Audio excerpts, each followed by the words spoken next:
Hello, welcome to another edition of Tips for Filmmakers. Tips for Filmmakers. Today we're going to start a short series. If I'm not able to complete it today, we'll continue. I want us to discuss suspense in filmmaking. Suspense in filmmaking.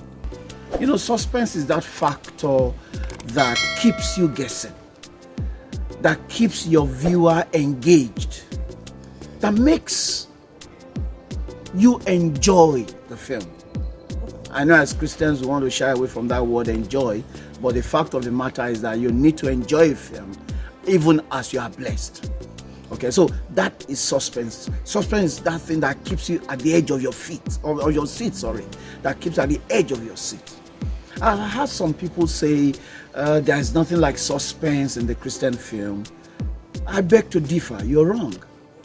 You know, it's because maybe they are focusing on only one type of suspense. We're going to be talking about 4 types of suspense here. And I've heard people say there's nothing like 4 types of suspense. It's only one type of suspense and all that. We'll get into that shortly. And some people say suspense is not important.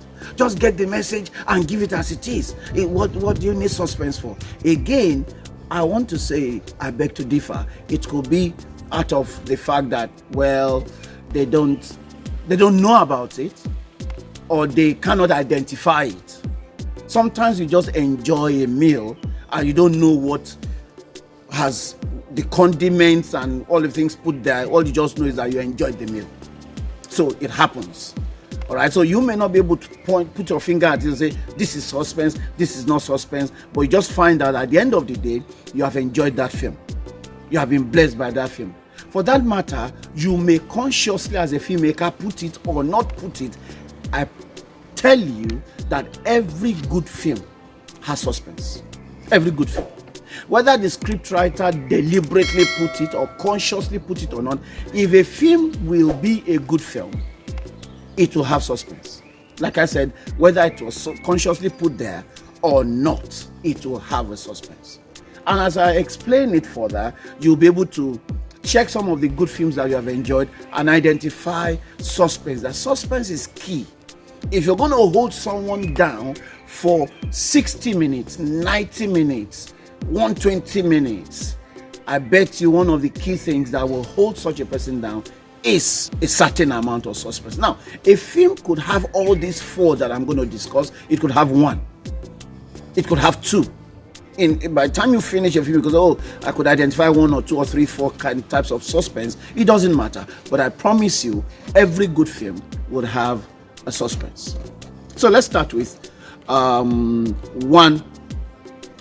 type of suspense. Now, one of the things that I found amusing amongst us Christian filmmakers is some of the things that we celebrate in some other films, in some foreign films, and we watch a War Room, we watch any of these Kendrick Brothers films, I would say, oh, wonderful films. The ingredients that we celebrate in those films are actually some of the things that we discourage in our films. If you look, you break down some of these great films that you have watched and you love and are Christian films, the things that you see there are the things we don't encourage in our films. That is wrong. One of it is suspense. And now let me go to the first type of suspense. What will happen? On a general note, if you watch a genre, a Christian film, you look at it and you agree that yes, Jesus Christ will always win at the end of the day. So to that, if you look at it from that angle, that is not a suspense. You already know if a herbalist and a pastor are fighting, or the kingdom of darkness and the kingdom of God are fighting, the kingdom of God will always win in a Christian film. So to that extent, you can say there's no. Let's look at a James Bond film.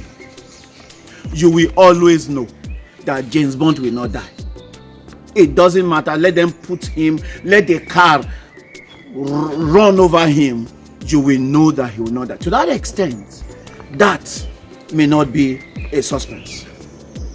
All right, you already have an idea of what will happen, but you may not know the nitty-gritty of it.